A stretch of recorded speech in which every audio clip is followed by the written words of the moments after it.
Hi guys, welcome back to our Porsche restoration project. I thought I'd put a little video together with some dimensions on how to build a real simple style, very strong rotisserie for the do-it-yourselfer. Okay, so what I'm doing here is I'm putting a board in to carry the load, and this board is it's a 3/4 inch hard rock maple. I would recommend you use a hardwood for this. It could probably be an oak or something hard. You could use steel if you're a welder. You can do the same thing. But what I'm trying to do is fit this board in here. I'll show you the bottom side here in a second. And then what I want to do is I want to take advantage of the engine mount area, which is easy to access and very strong. So we're going to carry this car from the frame. You can see there the board's actually going to be sitting up against the frame. This is all the way around, all the way through. It's actually bearing down on the frame. We're going to bolt this board through the engine mount holes, which have inserts in them, so we're not compressing any steel, making anything weak. And then I'm going to use these shim spacers. These are 1-inch spacers. I'm going to grind those down to where they just barely slide under each bolt location. So each one's probably going to have its own size. You don't want a lot of play in there. You don't want to bend any sheet metal. But just buzz those with a grinder until they just slide under there gently, and then label or number them so they go back in the right spot. You're going to want to do that on this side and then over on this side. And then what I've done, let's grab a drill bit here. You can't get in there with a drill to drill these holes. I've taken a drill bit, and what you want to do is just drop that drill bit down in, and then turn it around. And that's going to mark your holes, your location. And this is a 3/8 drill bit, so try and keep her straight up and down. And you're just dimpling it, just to get an exact spot. This drill bit won't fit on this side, a little bit too tall, but you can get a shorter drill bit in there. Do the same thing, and then drop it down in this one and spin it, and that should get you a good marking. Let's go underneath, take a look at that. So right now I'm just going to clamp in there. And the size of this board on my car, 6 inches is plenty of width on that if you're using a hard rock maple. Edge to edge or flange to flange on my car is 35 5/16. Might be a little bit different than that for yours, plus or minus as much as a 1/16 or a quarter. But here's where it's resting. We're actually carrying the load of this car and clamping down pressure all the way around the bottom of that frame. So you've got good stability there. And you just cut this board, whack those ends 45 degrees. You just want to take a measurement between this corner right here and then this corner over here. And so it's fitting in there nice and tight. You don't want it too short. But get that in there nice and snug, and just whack those off at 45 degrees. And then I put just a slight eased edge top and bottom so that it actually seats in this grooved out area, because that's kind of a rolled edge in there. You want to make sure that that's bottomed out. Okay, so now I'm going to take this off now that I've got marks on there, and I'm going to drill those holes out. Then I'm going to run down to the local industrial supply store where I get a lot of my bolts, and see if I can't get the right size grade 8s. I like to use a grade 8 in there. You want to use strong bolts anytime you're doing something like this. To run down there and bolt this up, I want to try and find nylocks for this side, and then for the other side, it's going to be approximately a 3-inch bolt. This one didn't quite fit in there, a little bit big on diameter, so we're going to end up putting spacers in the middle. We're going to put a washer on top, a washer on the bottom, then we're going to nut this down, and then we're going to put the carrier piece on this. We're going to mount a board. Here's your board here. This also is hard rock maple. I've laminated 2 pieces of 3/4 inch together. This is about 3 3/4, 4-inch by 26. Nothing specific about this size. You just want plenty of width on there so that we can get a lot of area to actually adhere to this board. We don't want to put a small piece on there that can break off. So this should be plenty strong to do what we need to do to roll this car over. So I'm going to go to the hardware store, pick up some bolts, glue that piece on, and be right back. Okay, we got this bottom brace glued up in there. We don't have any bolts in it. We glued it in there, clamped it in there, and we just got it clamped back in temporarily. It's kind of mocked up. So kind of show you what I'm doing here. We're going to make it's a 3/16 plate steel, 4" by 8". Went down to a local scrap metal yard and they cut these for me. What stock they had there was real inexpensive, and then I just drilled holes in it and kind of tuned it up from there. So this plate back here is going to mount on the back side of this carrier. So we're going to drill a hole center of this carrier, 1 3/4, to run this spike through. Our spike. This guy is 24 inches long, 1 3/4 tubing, and fairly thick wall, and drill a hole through there to put our handle in. I borrowed this handle off my engine stand. So I'm just going to run over to my buddy Paul's house, see if he can't weld this on for me. He's got a real nice welder. Get this welded on, then we're going to bolt it through. Same thing, use some strong bolts. And then what we need to do next is level the car out from the bottom side. So I'm going to stick a level under this lip here and level her out, which will give us a straight line from our rear spike to where our front spike is going to go, because those two have to be parallel with each other. So once I get those two to level out, this is what I'm doing with the front side. So same thing here, we got 3/16 plate steel, and I've drilled these holes exactly as the bumper bracket would have been bolted on, and those are the same bolts off of the car from the bumper bracket. And then the same thing on this side. So this guy is 4" by 18". I've come in about 1 1/4 to that first hole and then laid out these holes. Not exactly the same on each side, so you'll have to lay out your left and your right. But run them down the center of that plate steel. 18 inches should be plenty of length to get you past the nose. And then once you bolt it down, you're going to want to make a template. Get like a 2x4 and cut it to whatever those brackets end up, so that we know what size to make our tubular steel, which we're going to weld in there. Make a reference mark, center line, and that center line is off my center bolt here. See there. So far nothing really complicated about this. And then what we're going to do is we're going to unbolt this from the car, and while this 2x4 retains our shape and measurements, just take it to a scrap yard, get a piece of tube that'll fit in there, and then cut it to the 10 degrees and tune it up and then weld it in there. And then we're going to take the same 24-inch spike and weld it on the front. But in reference to that level line, so once we level the car out from the rear, we're actually nose diving right now. So we level this car out, front's going to come up a little bit, which is going to bring the back down.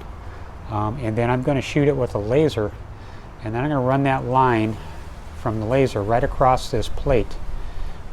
Once I'm about center from the back to the rear, then I will take that measurement, and that will be the height from front to back that we can use to gauge our stands off of, because we're just basically going to set this right in some jack stands on some very simple horses. So let me go get those things done. We'll be back and take it from there. Okay, we're in the shop this morning. Got all our parts and pieces made up. This is pretty much everything you're going to need for your home style rotisserie. And even though we're building this for a Porsche, the takeaway on this is really the principle. I've done another car using the same concept. This one's a little bit cleaner version. First one I did was a little bit more crude. But basically some jack stands / horses to carry the weight of the car, and then some shafts to do the rotation. I've added or coated this this carrier spike with the coat of POR 15. Same thing on this one in the front.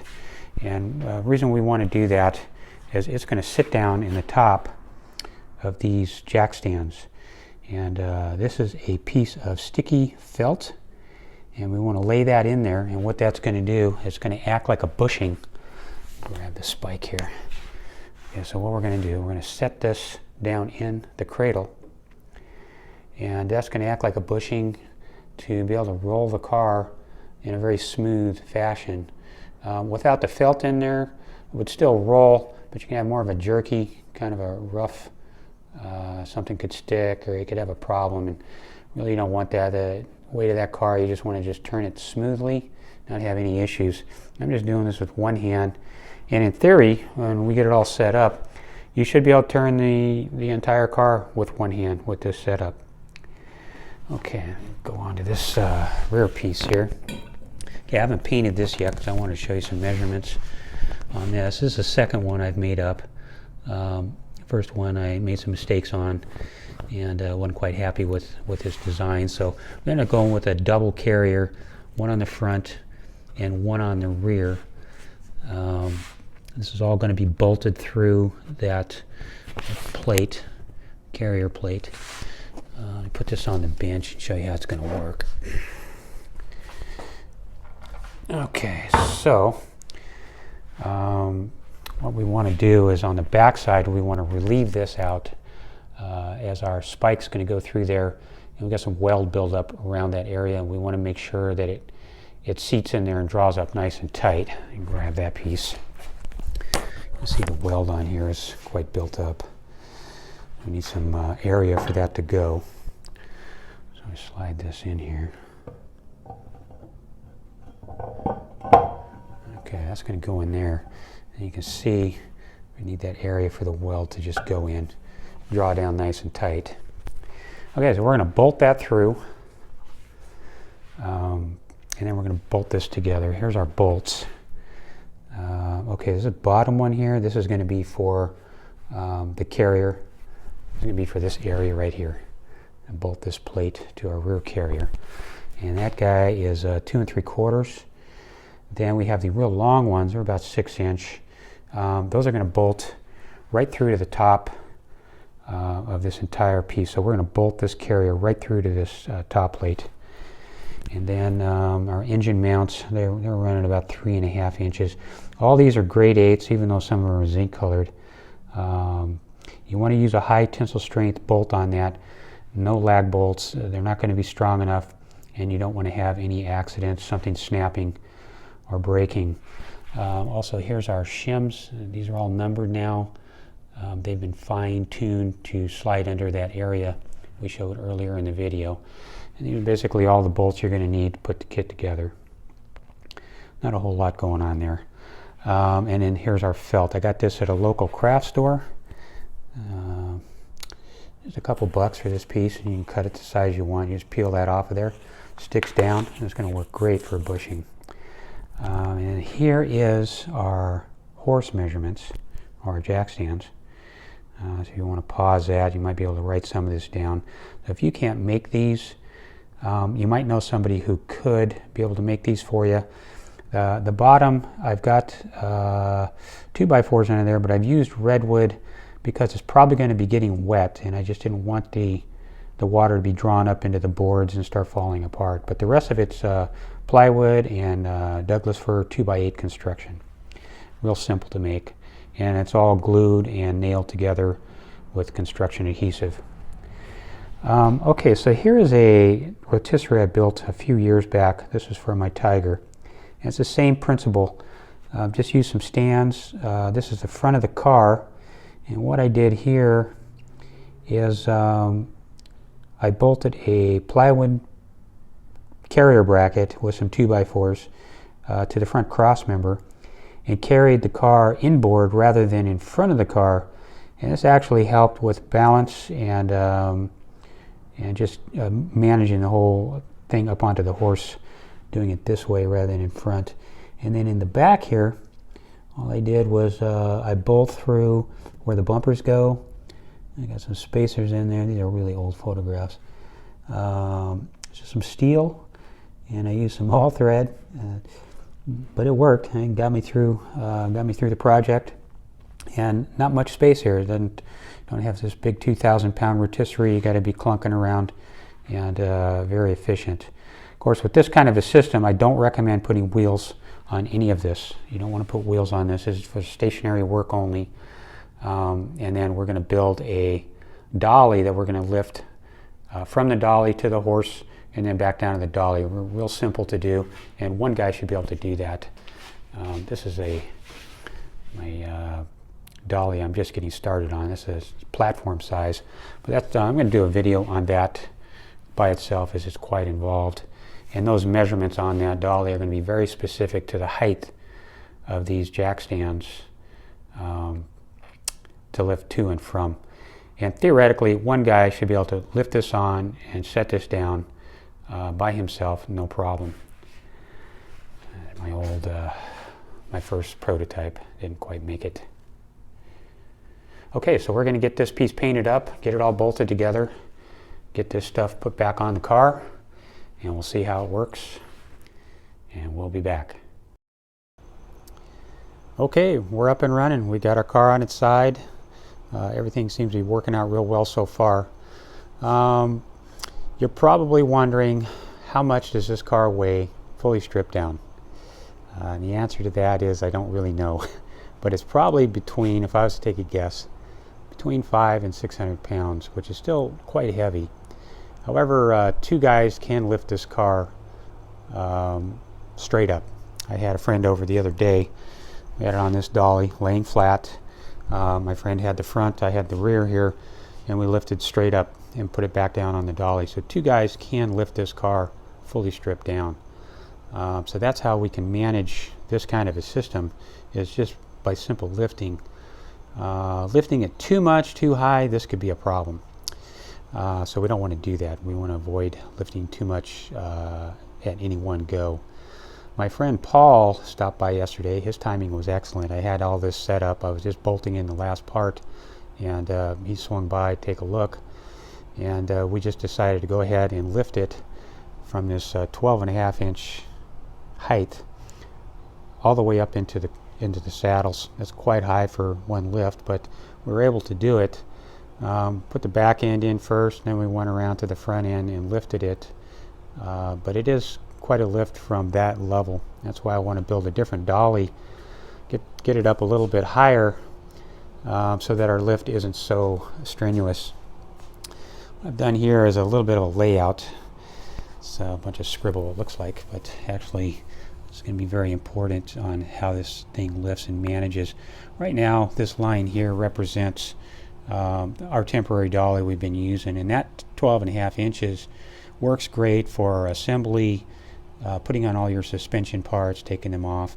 And so I really like that height. So when I build my new dolly, I'm probably going to build it in a two-tier system. I'm going to have a basic dolly set up at 12.5 with a bolt-on secondary height at about 19 inches.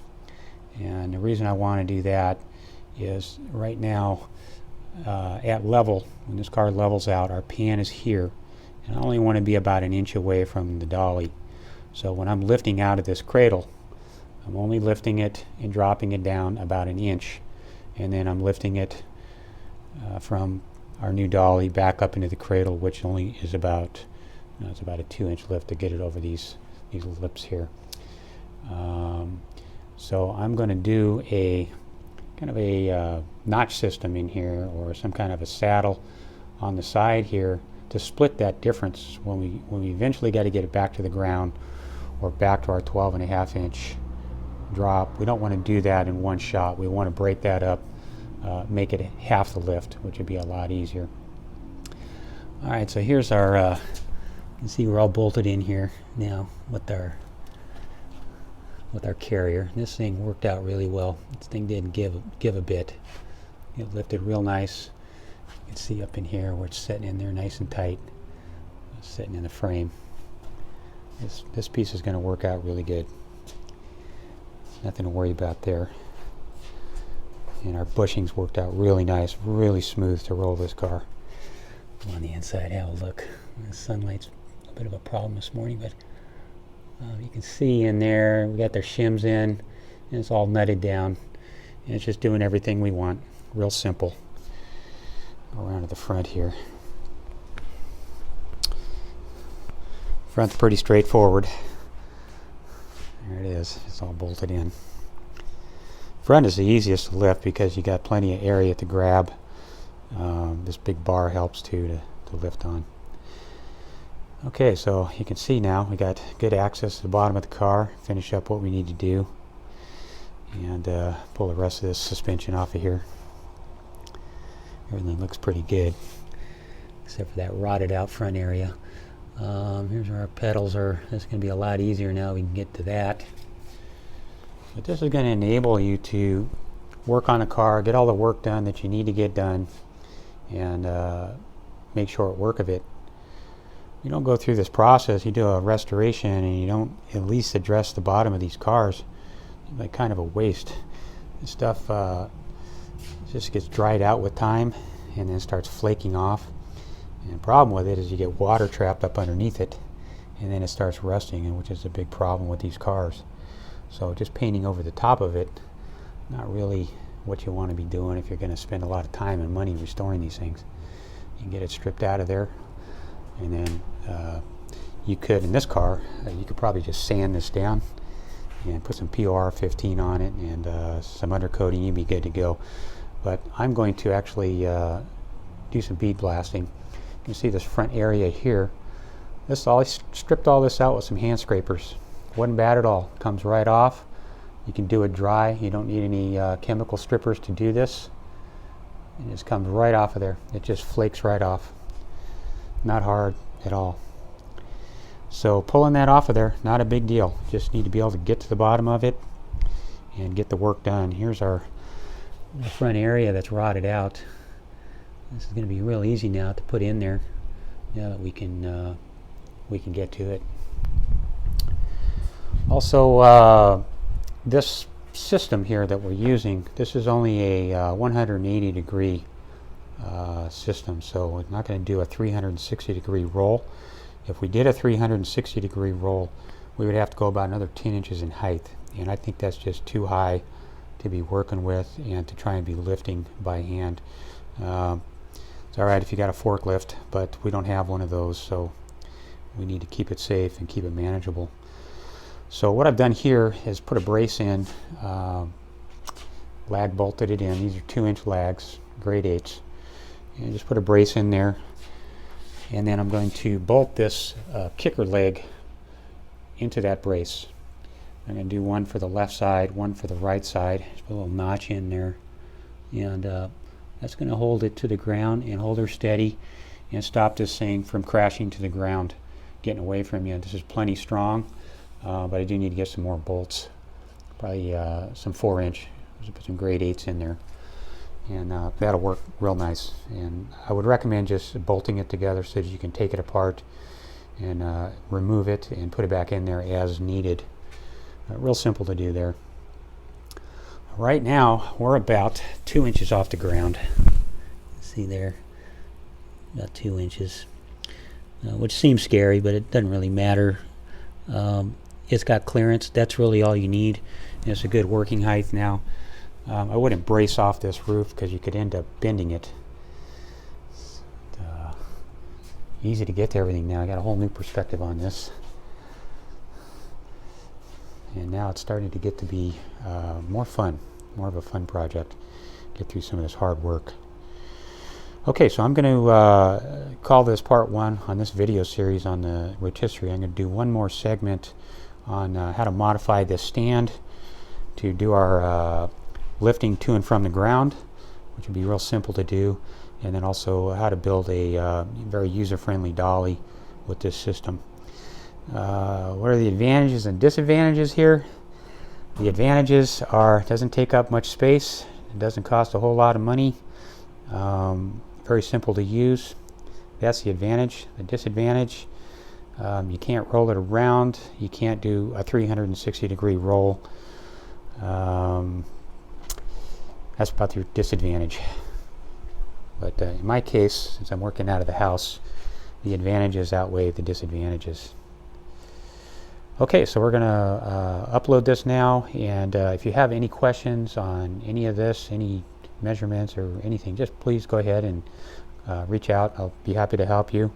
Main thing here is you just keep it safe. When in doubt, just have an extra pair of hands around to help you lift this car to and from. It's really not that bad. Okay, thanks for watching this video, and we'll see you next time.